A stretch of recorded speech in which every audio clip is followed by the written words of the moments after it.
Hello guys, welcome back to Pariksha Guru academy. आज लेकर आए हैं आपके लिए जीए जीके के most important question. Guys, video शुरू करने से पहले प्लीज़ हमारे चैनल को लाइक करें, शेयर करें और सब्सक्राइब करना ना भूलें। और हमारे साथ टेलीग्राम चैनल, व्हाट्सएप ग्रुप और फेसबुक ग्रुप से भी जुड़ सकते हैं। जो भी लोग नए हैं वो चैनल को सब्सक्राइब ज़रूर कर लें और बेल आइकन को दबा लें, जिससे कि हमारे आने वाली वीडियो का नोटिफिकेशन आपको मिल जाए। चलिए बिना देर करे शुरू करते हैं। पहला क्वेश्चन देखते हैं। Question number 1। क्वेश्चन नंबर 1 क्या कहता है? शीशे के सिक्के का प्रचलन सर्वप्रथम किस वंश के शासकों ने किया? राष्ट्रकूट, चालुक्य, चोल या सातवाहन?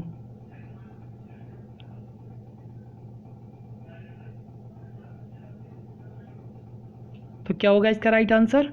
ऑप्शन डी, सातवाहन वंश के शासकों ने सबसे पहले शीशे के सिक्के चलाए। आज अपने लोग गाइस बहुत अच्छे तरीके से पढ़ेंगे, मतलब एकदम अच्छे लेवल से। सारी चीज़ें मैं डिटेल बाय डिटेल आपको बताता रहूँगा। चलो बढ़ते हैं आगे क्वेश्चन नंबर 2 की ओर। बच्चा मनुष्य का पिता है, ये कथन किसका है? William Wordsworth, Catherine, Charles Napier या शेक्सपियर?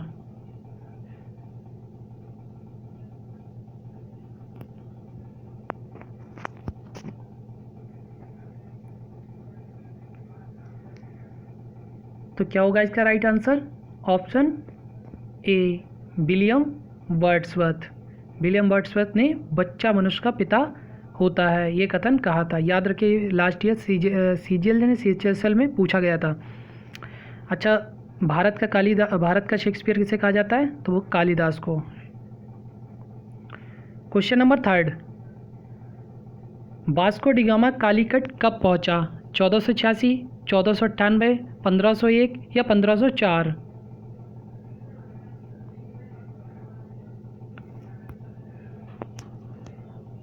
तो क्या होगा इसका राइट आंसर? ऑप्शन बी, 1498 में कालीकट पहुंचा वास्को डी गामा। किस रास्ते से? कालीकट कहाँ पर है? केरल में। ठीक है, जूजियन करके कोई राजा थे, उन्होंने इनका स्वागत किया था। ठीक है, जूजियन करके ऐसी कोई नाम था, याद नहीं आ रहा, इसी तरीके से नाम था। ठीक है, और किस रास्ते से आए थे ये? केप होम के रास्ते। कभी कभी पूछ लिया जाता है। केप होम के रास्ते से वास्को डी गामा भारत आया था 1498 में। चलो बढ़ते हैं आगे क्वेश्चन नंबर 4 की ओर। दामोदर नदी घाटी परियोजना की स्थापना हुई 1935, 1940, 1948 या 1955?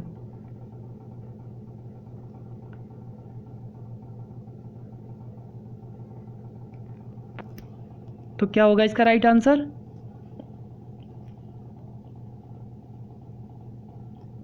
ऑप्शन क्या होगा इसका राइट आंसर? जल्दी बताओ, फटाफट कमेंट करो। इसका राइट आंसर होगा ऑप्शन सी, 1948 में। ये परियोजना 7 जुलाई 1948 को शुरू की गई। जो दामोदर नदी है वो आपकी कहाँ से निकलती है? छोटा नागपुर के पठार के पहाड़ियों से नागपुर की नदी निकलती है, वहीं पर ये दामोदर नदी घाटी परियोजना भी है। ठीक है, ये देश की पहली परियोजना है जो कि अमेरिका के टेनेसी बांध पर बनाई गई है। कैसी? टेनेसी नदी घाटी परियोजना है एक अमेरिका में, उसी के आधार पे ये दामोदर नदी घाटी परियोजना बनाई गई है। और ये क्या करती है? सबसे ज़्यादा आपका जल संरक्षण करती है, सिंचाई में और विद्युत उत्पादन में काम आती है। और इसके अलावा ये मात्र एक ऐसी परियोजना है जो आपका जल, गैस और कोयला तीनों से विद्युत उत्पादन में काम आती है। ठीक है, जल, गैस और कोयला तीनों में। ठीक है, मैंने देखी दामोदर नदी घाटी परियोजना से रिलेटेड सारी चीज़ें बता दी। ये सारे क्वेश्चन पूछे जाते हैं। दामोदर नदी घाटी परियोजना किस परियोजना पर आधारित है? तो आपका अमेरिका के टेनेसी परियोजना पर। बढ़ते हैं क्वेश्चन नंबर 5। गाइस, जो मैं आपको बताता हूँ वो आप नोट कर लो। बहुत अच्छी चीज़ें मैं आपको ये मतलब ढूंढ के लाता हूँ कि इसके साथ मैं आपको और चीज़ें बता दूँ, तो आप इसे नोट कर सकते हैं। अगर आप एक बार नोट कर लेंगे, ये क्वेश्चन दोबारा से आएगा तो आप इजीली हल कर देंगे। Question number 5। विश्व का एकमात्र महाद्वीप कौन है जहाँ पर एक भी ज्वालामुखी नहीं है? तो कौन सा महाद्वीप है ऐसा? जहाँ पर एक भी ज्वालामुखी नहीं है, वोल्केनो नहीं है। तो इसका राइट आंसर हो जाएगा ऑप्शन डी, ऑस्ट्रेलिया महाद्वीप। ठीक है, महाद्वीप कितने हैं? 7 महाद्वीप। सबसे बड़ा एशिया, फिर अफ्रीका, एशिया, अफ्रीका, यूरोप और दक्षिणी अमेरिका, उत्तरी अमेरिका, और एक और रह गया ऑस्ट्रेलिया, और एक आर्कटिक, अंटार्कटिका। ठीक है, 7 महाद्वीप है, गिना दिए मैंने आपको, अब याद कर लेना। सबसे बड़ा महाद्वीप कौन सा है? एशिया महाद्वीप, और सबसे छोटा ऑस्ट्रेलिया महाद्वीप। क्वेश्चन नंबर 6, सुएज नहर किन 2 सागरों को जोड़ती है? सारे ऑप्शन पढ़ो और उसके बाद आंसर देना।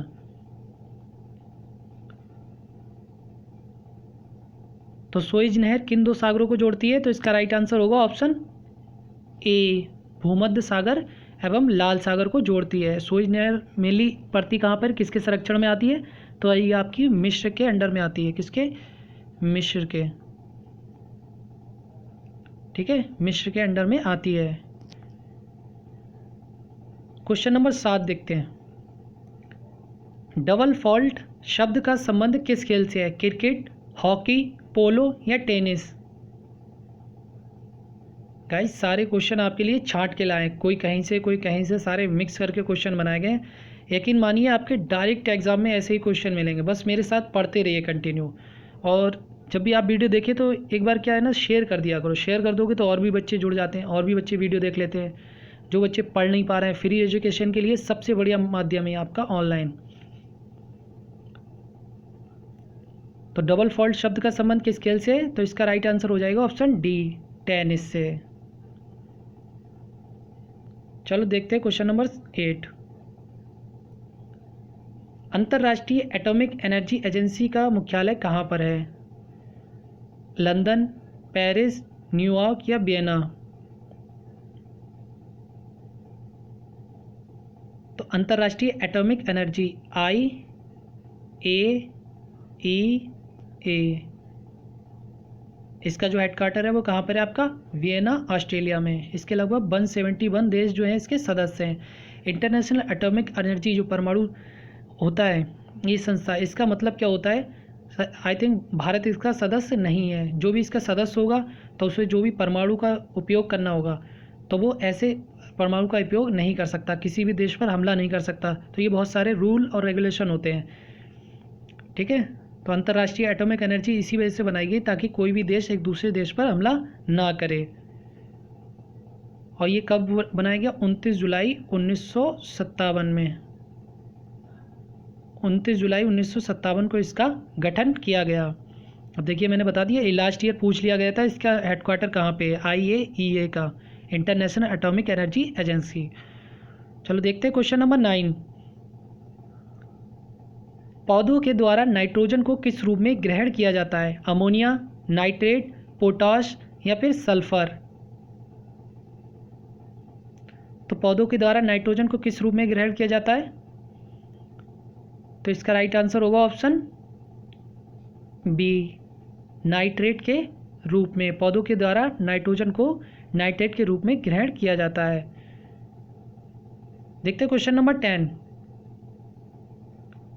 विश्व की सबसे बड़ी खाड़ी कौन सी है? हडसन, खंबात, मैक्सिको या फिर मन्नार?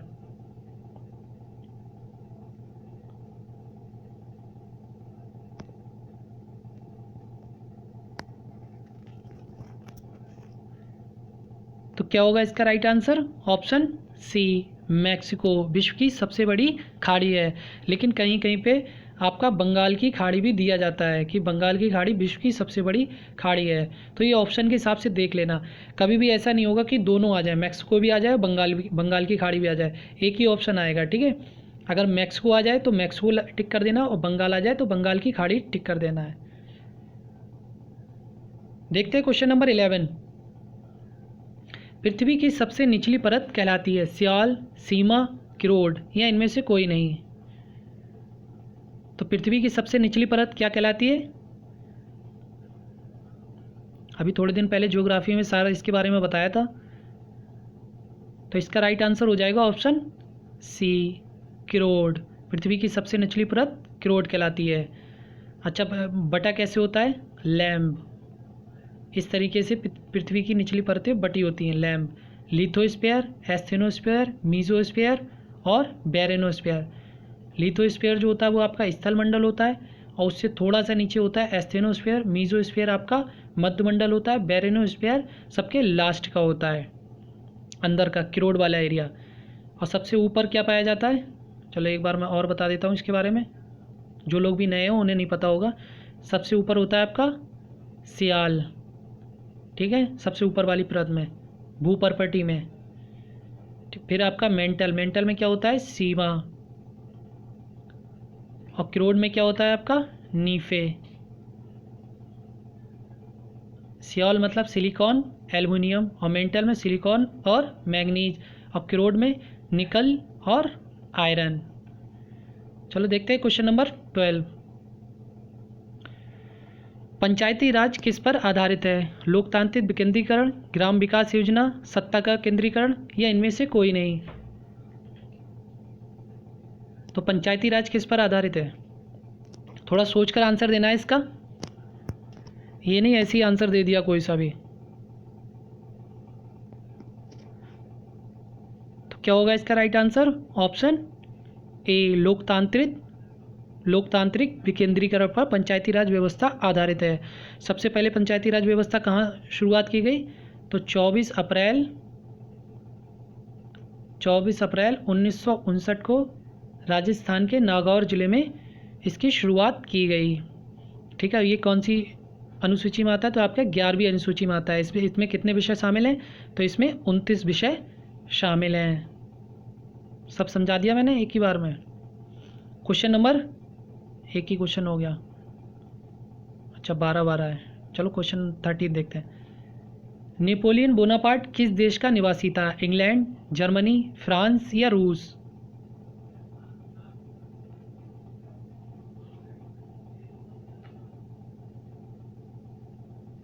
तो किस देश का निवासी था नेपोलियन बोनापार्ट? तो इसका राइट आंसर हो जाएगा ऑप्शन सी, नेपोलियन बोनापार्ट आपका फ्रांस का निवासी था। Question number 15।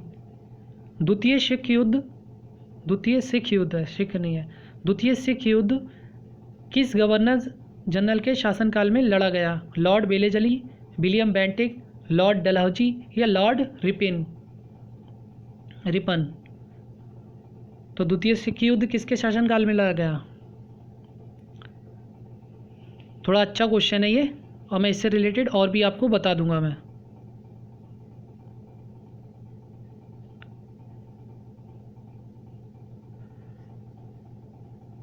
तो इसका राइट आंसर हो जाएगा ऑप्शन सी, लॉर्ड डलहौजी के शासनकाल में। देखिए पहला जो लड़ा गया सिख युद्ध वो आपका 1845 और 46 में लड़ा गया। ठीक है, नोट कर लेना गाइस, जो भी मैं बता रहा हूँ वो आपको सारे इंपॉर्टेंट क्वेश्चन है। कोई भी ऐसा क्वेश्चन नहीं कि मैंने अपनी तरफ से बना लिया, ये सारे कहीं ना कहीं एग्जाम में पूछे गए या पूछे जाने की संभावना है। तो पहला सिख युद्ध कब लड़ा गया? 1845 और 46 में। और किसके शासनकाल में लड़ा गया? किस गवर्नर जनरल के? तो हार्डिंग। किसके? हार्डिंग के शासनकाल में, लॉर्ड हार्डिंग के शासनकाल में लड़ा गया 1845-46 में। और द्वितीय विश्व युद्ध 1848 और 49 में लड़ा गया। 48 और 49 में लड़ा गया। और किसके शासनकाल में? किस गवर्नर जनरल के शासनकाल में? तो लॉर्ड डलहौजी के शासनकाल में। आगे समझ में? ये सारे क्वेश्चन बनते हैं एग्जाम में। चलो देखते हैं क्वेश्चन नंबर 16। भारत का प्रत्येक नागरिक भ्रष्ट है, ये कथन किस गवर्नर जनरल का था? Warren Hasting, Lord Clive, Lord Cornwallis या लॉर्ड लिटिन? इन्होंने तो सभी को भ्रष्ट बता दिया। तो भारत का प्रत्येक नागरिक भ्रष्ट था, ये किसका कथन है? तो इसका राइट आंसर हो जाएगा ऑप्शन सी, लॉर्ड कॉर्नवालिस ने कहा था। और सिविल सेवा का जनक और पुलिस का जनक किसे बोला जाता है? वो भी लॉर्ड कॉर्नवालिस को कहा जाता है, सिविल सेवा पुलिस का। Question number 17। राष्ट्रीय युवा दिवस कब मनाया जाता है? 12 जनवरी, 31 अक्टूबर, 11 जुलाई या 5 सितंबर? तो राष्ट्रीय युवा दिवस कब मनाया जाता है? तो इसका राइट आंसर हो जाएगा ऑप्शन ए, 12 जनवरी को राष्ट्रीय युवा दिवस मनाया जाता है। किसके उसमें मनाया जाता है? तो ये आपका किसके उसमें, कमेंट करो पहले, किसकी याद में मनाया जाता है? चलो कमेंट करके बताना, मैं तो बता सकता हूँ। चलो और जान लेते हैं, कमेंट करके बताना अभी। 31 अक्टूबर को किसकी इसमें बनाया जाता है? तो सरदार वल्लभ भाई पटेल की जयंती मनाई जाती है 31 अक्टूबर को। और 11 जुलाई को विश्व जनसंख्या दिवस मनाया जाता है, ठीक है। और 5 सितंबर को टीचर्स डे मनाया जाता है। आगे समझ में? चलो देखते हैं क्वेश्चन नंबर 18। प्रोटीन क्या है? पॉलीपेप्टाइड्स, एंजाइम या एल्जाइम या सुक्रोज? तो प्रोटीन क्या है?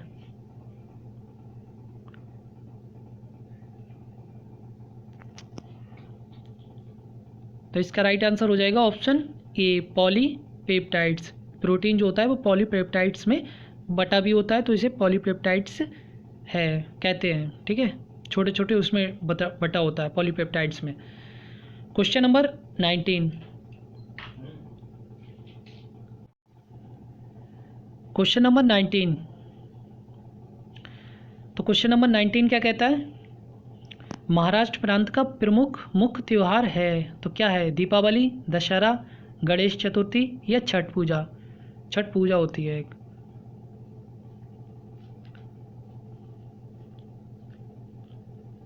तो इसका राइट आंसर हो जाएगा ऑप्शन सी, गणेश चतुर्थी, जो कि महाराष्ट्र का सबसे बड़ा त्यौहार है। लगभग 8 से 10 दिन चलता है ये।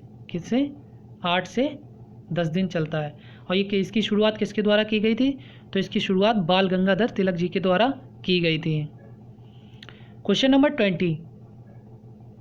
महाराष्ट्र राज्य में लोकसभा में कितने सदस्य जाते हैं? मतलब कितने सदस्य हैं लोकसभा के? 36, 40, 48 या 55? राज्यसभा में कितने? 19, ठीक है। और लेजिस्लेटिव काउंसिल विधान परिषद में 78 और विधान सभा में है 288, ठीक है। विधान परिषद में 78 सदस्य हैं और विधान परिषद में 78, विधानसभा में 288, राज्यसभा में 19 और लोकसभा में 48। तो इसका राइट आंसर हो जाएगा ऑप्शन सी, 48 सदस्य। अब वर्तमान में वहाँ के गवर्नर कौन है? तो चंद्रशेखर कोश्यारी। और सीएम कौन है? उद्धव ठाकरे, जो कि आपका किस किस पार्टी से बने हुए? शिवसेना और दूसरा एनसीपी और कांग्रेस, तीनों से मिलकर पार्टी बनी हुई है। Question number 21। शिरडी ये इस तरीके से, एक मिनट। शिरडी धाम भारत के किस राज्य में स्थित है? केरल, तमिलनाडु, कर्नाटक या महाराष्ट्र?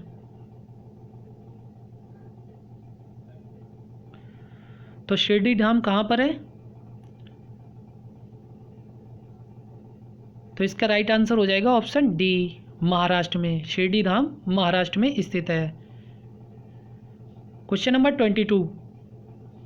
7 टापुओं का नगर किसे कहा जाता है? कोलकाता, दिल्ली, मद्रास या मुंबई?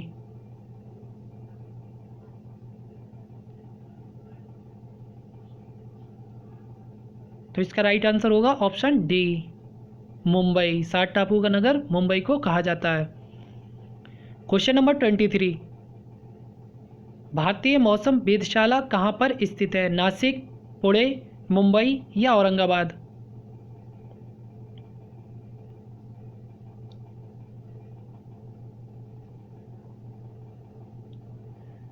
तो भारतीय मौसम वेधशाला कहाँ पर स्थित है? तो इसका राइट आंसर होगा ऑप्शन बी, पुणे, महाराष्ट्र में। Question number 24।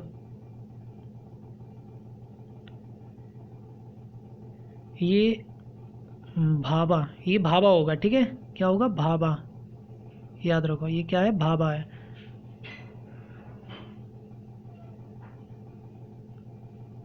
तो भाभा परमाणु अनुसंधान केंद्र कहाँ पर स्थित है? नासिक, पुणे, ट्राम्बे या बेंगलोर? तो इसका राइट आंसर होगा ऑप्शन सी, ट्राम्बे में। ठीक है, भाभा परमाणु अनुसंधान केंद्र कहाँ पर स्थित है? तो आपका ट्राम्बे, मुंबई में। ठीक है, अब एक इसे याद करने की ट्रिक है। ये गाइस एग्ज़ाम में आया था और मतलब भूल जाते हैं ऐसे क्वेश्चन बार बार कि पुणे में है, ट्राम्बे में है। जैसे कि मुंबई में कैसे बात करते हैं? भाऊ करके बात करते हैं, आपने सुना होगा। मुंबई में कैसे बात करते हैं एक दूसरे से? भाई को क्या बोलते हैं? भाऊ। तो भाऊ अगर बात करेंगे तो भाऊ से हम पकड़ेंगे भाभा। तो भाभा कहाँ बोलते हैं? मुंबई में। ठीक है, अब मान लीजिए कोई ट्राली लेके जा रहा था, तो ट्राली से आप पकड़ सकते हैं ट्राम्बे। ठीक है, तो कोई बंदा ट्राली लेके जा रहा था, तो उसे दूसरे ने आवाज़ लगाई, तो वह क्या कहेगा? भाऊ, भाऊ ट्राली की ओर इशारा किया। तो इस तरीके से आप इमेजिन करके याद कर सकते हैं। अब ये इतना तो याद हो गया कि भाऊ कहाँ पे बोलते हैं? मुंबई में। तो भाव से हम पकड़ेंगे भाभा। चलो बढ़ते हैं आगे क्वेश्चन नंबर 25 की ओर। कुछ स्टूडेंट सोच रहे होंगे सर पता नहीं क्या बता रहे हैं, लेकिन गाइस सही तरीका बताऊं आपको, ऐसे बहुत सारी चीज़ें याद हो जाएंगी इमेजिनेशन से। हमारी जो पावर इमेजिनेशन की होती है वो बहुत बड़ी होती है, हम उसमें लाखों करोड़ों चीज़ याद कर सकते हैं। तो 25 क्वेश्चन क्या कहते हैं? बम्बई का मुंबई नाम किस वर्ष किया गया? 1985, 1990, 1992 या 1995?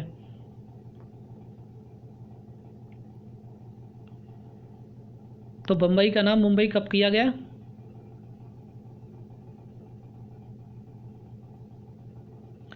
तो इसका राइट आंसर होगा ऑप्शन डी, 1995 में। तत्कालीन जो सरकार थी शिवसेना के द्वारा किया गया था, शिवसेना के द्वारा। और शिवसेना के फाउंडर कौन है? तो वो आपके बाल Thackeray. Question number 26, gateway of India कहाँ पर स्थित है? कोलकाता, मुंबई, नई दिल्ली या मद्रास?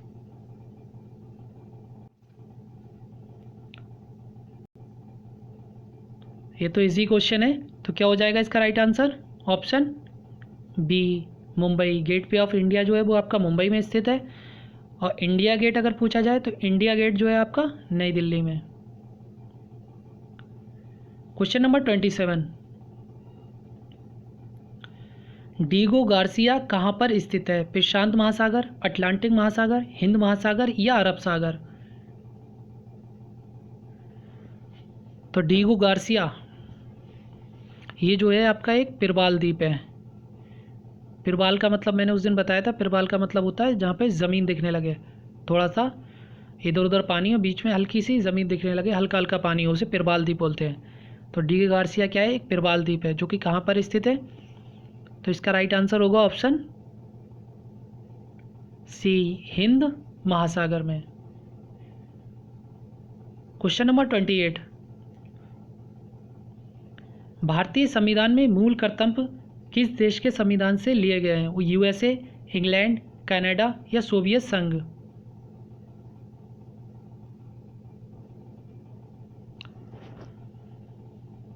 तो भारतीय संविधान में मूल कर्तव्य, फंडामेंटल राइट, इंग्लिश में बोलते हैं इसे फंडामेंटल राइट। तो ये किस देश के संविधान से लिए गए हैं? तो इसका राइट आंसर होगा ऑप्शन डी, सोवियत संघ के संविधान से। ठीक है, और मूल कर्तव्य कौन सी अनुसूची में आता है? वो कौन से को उसमें भाग में आता है? तो भाग 4 में। ठीक है, भाग 4 में आता है आपका मूल कर्तव्य। मूल कर्तव्य किस में आता है आपका? भाग 4।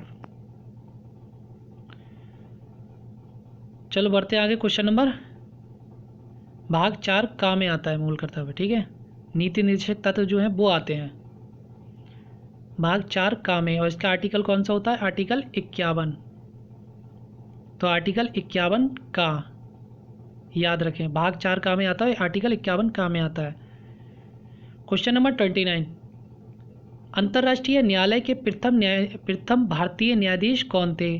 डॉक्टर एस मुखर्जी, नगेंद्र सिंह, खुशवंत सिंह या BN राव? तो अंतर्राष्ट्रीय न्यायालय में शामिल होने वाले पहले भारतीय कौन है और पहले भारतीय न्यायाधीश? तो इसका राइट आंसर हो जाएगा option B, Nagendra Singh. Question number 30, Qutub Minar का निर्माण किसने शुरू करवाया था? बलबन, कुतुबुद्दीन ऐबक, अलाउद्दीन खिलजी या फिरोज तुगलक?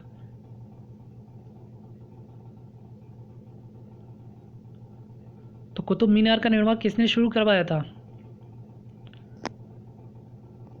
तो इसका राइट आंसर होगा ऑप्शन बी, कुतुबुद्दीन ऐबक ने। कुतुबुद्दीन ऐबक ने कब इसका शुरुआत करवाई थी? तो 1193 ईस्वी में। ठीक है, कब? 1193 में। 1193 में कुतुब मीनार का निर्माण शुरू करवाया था। ठीक है, और कुतुबुद्दीन ऐबक ने किसकी याद में ये कुतुब मीनार बनवाया था? तो ख्वाजा कुतुबुद्दीन बख्तियार काकी की याद में कुतुब मीनार का निर्माण शुरू करवाया था कुतुबुद्दीन ऐबक ने। उसके बाद इस पर काम जो करवाया था वो इल्तुतमिश ने पूरा कराया था, लेकिन फिर उसके बाद 1386 में इस पर हमला वगैरह हो जाता तो ये जल जाता है। तो इसका जो फिर से पुनर्निर्माण जो करवाया था वो किसने कराया था? फिरोज शाह तुगलक ने। किसने कराया था? फिरोज शाह तुगलक ने, जो कि आपका दिल्ली सल्तनत का सुल्तान था। कौन? दिल्ली सल्तनत का सुल्तान कौन था? फिरोज शाह तुगलक ने इसका पुनर्निर्माण करवाया था। अब आज से कुतुब मीनार का टॉपिक समझ में अच्छे से आ गया होगा। ठीक है, कुतुबुद्दीन ऐबक मतलब कुतुब मीनार किसकी याद में करवाया गया? तो ख्वाजा कुतुबुद्दीन बख्तियार काकी की याद में कुतुबुद्दीन ऐबक ने इसकी शुरुआत की। और इस पर काम किसने करवाया? तो इसके बेटे इल्तुतमिश ने भी इसका काम करवाया। और फिर इसका पुनर्निर्माण किसने करवाया? तो आपका फिरोज शाह तुगलक, जो कि तुगलक वंश का सुल्तान था।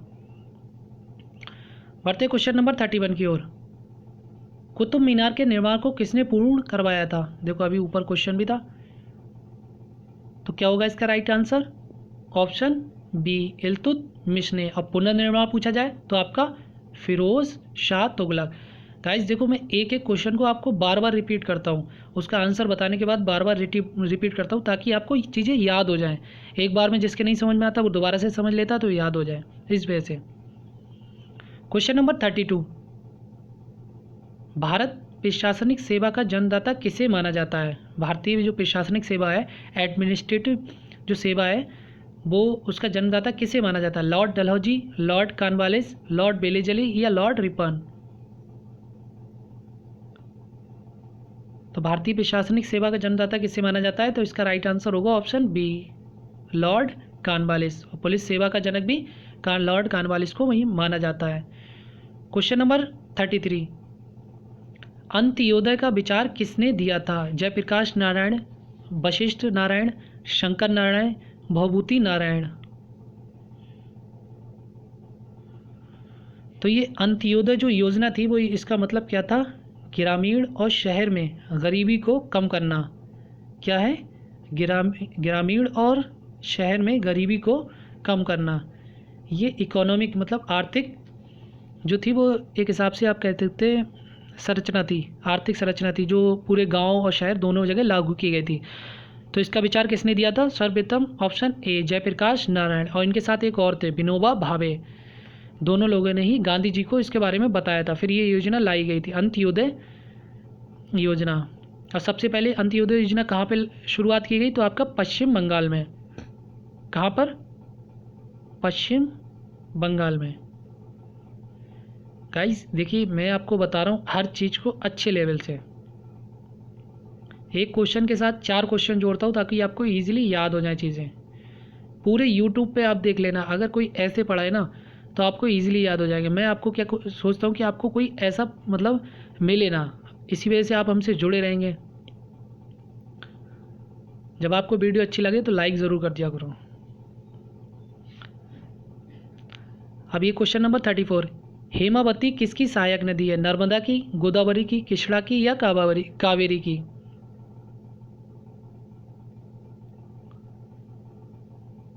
तो हेमावती किसकी सहायक नदी है? तो इसका राइट आंसर होगा ऑप्शन डी, कावेरी की। अब देखिए इसे याद कैसे करेंगे?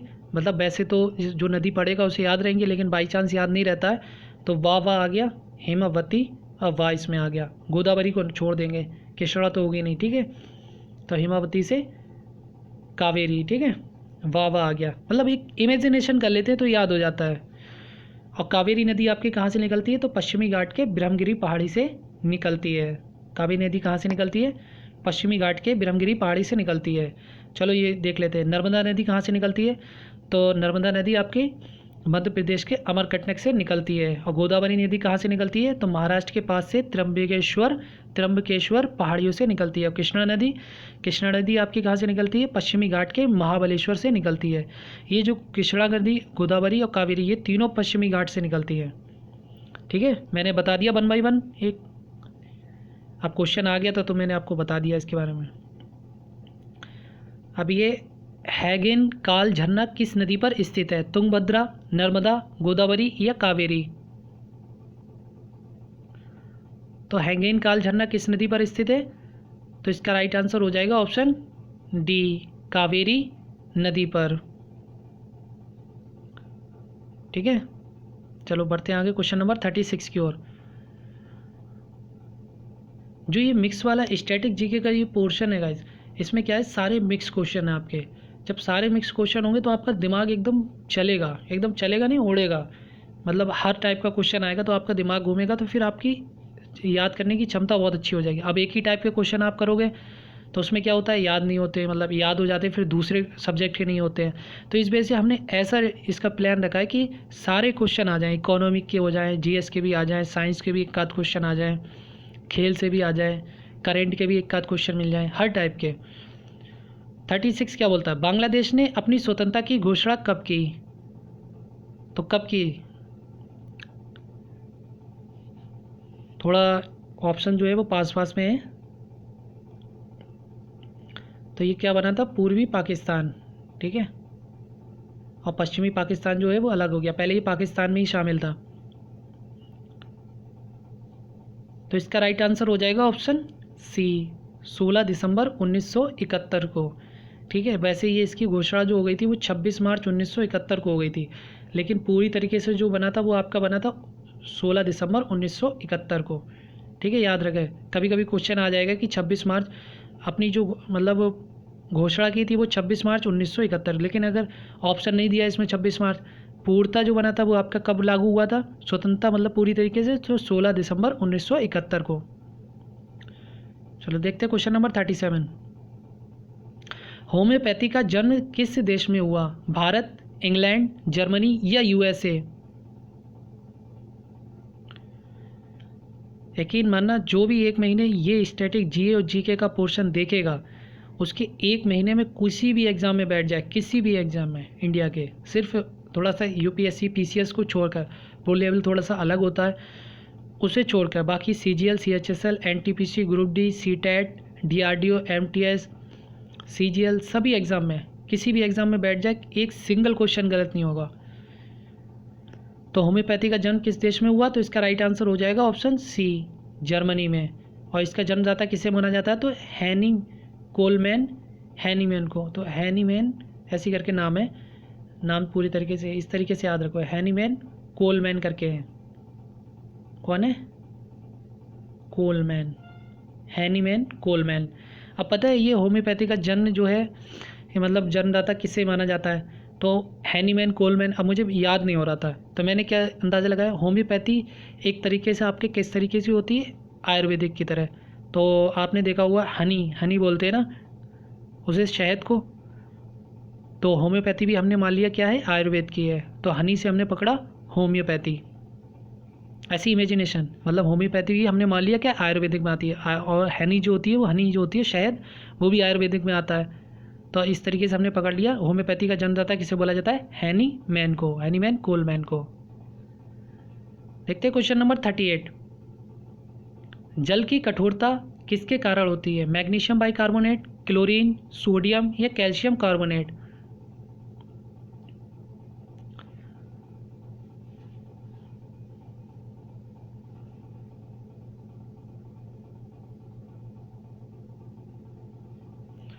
तो जल की कठोरता किसके कारण होती है? तो इसका राइट आंसर होगा ऑप्शन ए, मैग्नीशियम बाइकार्बोनेट। इसका सूत्र होता है, फार्मूला जो होता है MgHCO3 का होल ट्वाइज। ठीक है, मैग्नीशियम बाइकार्बोनेट का फार्मूला होता है, ये कभी कभार एग्जाम में आ जाता है। MgSCO3 का होल ट्वाइस। जल की कठोरता मैग्नीशियम और कैल्शियम कार्बोनेट की वजह से, कभी कभी कैल्शियम भी होता है, तो कैल्शियम और मैग्नीशियम दोनों की वजह से जल की कठोरता होती है। क्वेश्चन नंबर 39, लिबर्टी की प्रतिमा कहाँ पर स्थित है? पेरिस, लंदन, न्यूयॉर्क या मॉस्को? इससे भी रिलेटेड बहुत क्वेश्चन आते हैं। तो क्या है इसका पूरा नाम? Statue of liberty. Statue of liberty इसका पूरा नाम है। गाइस थोड़ा सा लिख नहीं पाते, लेकिन आपको बता तो पूरा एकदम बढ़िया से रहते हैं। तो स्टैचू ऑफ लिबर्टी की प्रतिमा कहाँ पर है आपका? ऑप्शन सी, न्यूयॉर्क में। और ये 1886 में फ्रांस ने यूएसए को गिफ्ट की थी। किसे? यूएसए को गिफ्ट की थी। 1886 में अपनी दोस्ती को बढ़ावा देने के लिए फ्रांस ने यूएसए को गिफ्ट की थी। कभी कभी पूछ लिया जाता है स्टैचू ऑफ लिबर्टी किस द्वीप पर है, तो आपका लिबर्टी द्वीप पर स्थित है। ठीक है। बहुत सारी हॉलीवुड मूवीज़ में आपने देखा होगा स्टैचू ऑफ लिबर्टी, जो मशाल लेके एक आदमी खड़ा होता है, ऊपर जलती होती है मशाल लेके, बहुत सारी हॉलीवुड मूवीज़ में दिखाया जाता है। क्वेश्चन नंबर 40, रेबीज के इलाज की खोज किसने की थी? Louis Hamilton, Louis Pasteur, Louis Patrick या लुइस ब्राउन?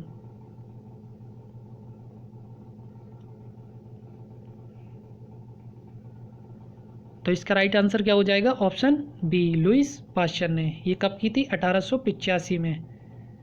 ठीक है, रेबीज के इलाज की खोज लुइस पाश्चर ने 1885 में की थी। अच्छा, ये कुत्ते के काटने के लिए यूज़ किया जाता है, तो कुत्ते के काटने से कौन सा रोग होता है? तो आपका हाइड्रोफोबिया रोग हो जाता है। उसी का टीका है ये रेबीज, हाइड्रोफोबिया हो जाता है कुत्ते के काटने से। ठीक है, आगे समझ में? गाइस हमारी वीडियो कैसी लगी? लाइक करें, शेयर करें और सब्सक्राइब करना ना भूलें। और जो भी लोग नए हैं वो चैनल को सब्सक्राइब ज़रूर कर लें और बेल आइकन को दबा लें, जिससे कि हमारी आने वाली वीडियो का नोटिफिकेशन आपको मिल जाए। और हमारे साथ टेलीग्राम चैनल परीक्षा गुरु, ये देखिए नाम इस तरीके से, परीक्षा गुरु एकेडमी बरेली के नाम से है। तो परीक्षा गुरु एकेडमी डालेंगे तो आपको आ जाएगा इस तरीके से। ठीक है, परीक्षा Guru academy Bareilly. Okay, bye.